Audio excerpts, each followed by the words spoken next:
U Japanu su ukinuti departmani za humanističke nauke, to je već poznata stvar. U zapadnom svetu se takođe ka tome stremi i učenici u školama, verovatno i studenti na fakultetima, sve ređe i sve slabije izučavaju filozofiju, sociologiju, književnost i druge nauke koje bi oplemenile njihova bića.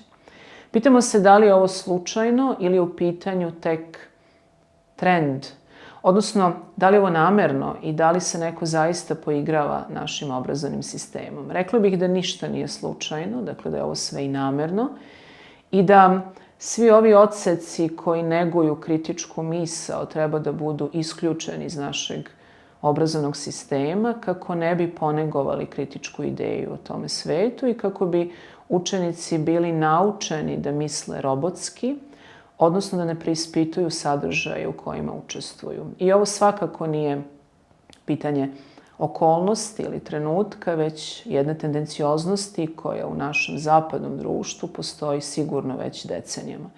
U jednom eseju koji sam davnih dana čitala kaže se da ukoliko ovakve nauke ponovo ne postanu možda i najvažnije u školi, da ćemo se naći pred novim varvarskim dobom. I ta rečenica je ostala urezana u mome sećanju, da ukoliko ne budemo svoju dušu ponegovali onako kako treba i ukoliko svoju misao ne budemo kritički oblikovali, da ćemo se zaista naći na koraku do potpunog sunovrata koji je autor tog eseja koji sam čitala nazvao varvarskim dobom.